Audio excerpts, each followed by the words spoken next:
পেঁয়াজটা লাল লাল হয়ে গেছে। তেজপাতা, দারচিনি, এলাচ। এখন দিয়ে দেবো আদা বাটা, রসুন বাটা। ভালোভাবে কষিয়ে নেব।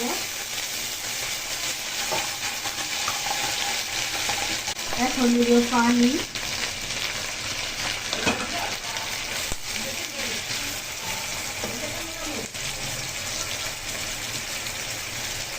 হলুদের গুঁড়ো,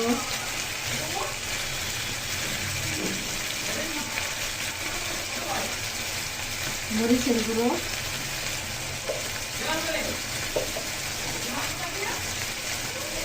স্বাদ মতো লবণ।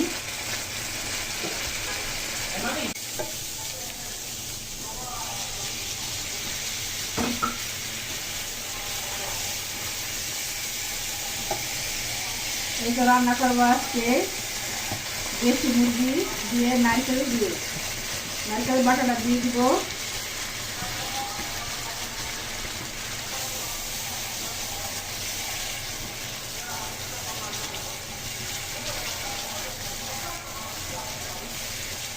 নারকেলটা ভালোভাবে কষিয়ে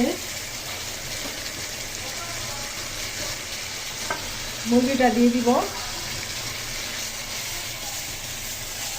এই তো আমার মশলাটা কষানো হয়ে গেছে। এই রান্নাটা আমাদের শিবচরের মানুষে খায়, বেশি বেশি পছন্দ করে। দেশি মুরগি, হাঁস, চিংড়ি মাছ এইভাবে নারকেল বাটা দিয়ে রান্না করে খায়। আপনারাও বানিয়ে খায় দেখবেন কেমন লাগে।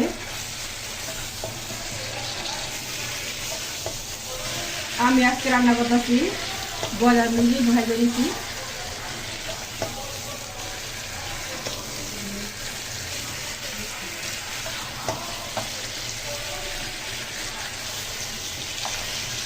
এটাও ভালো লাগে, খাই দেখবেন। একটু ভালোভাবে কষিয়ে পানি দিয়ে দিই। এটা এখন পানি দিয়ে দিছি।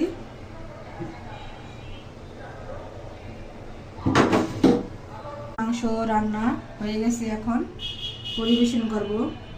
ভালো লাগলে লাইক, কমেন্ট, সাবস্ক্রাইব করবেন এবং শেয়ার করবেন।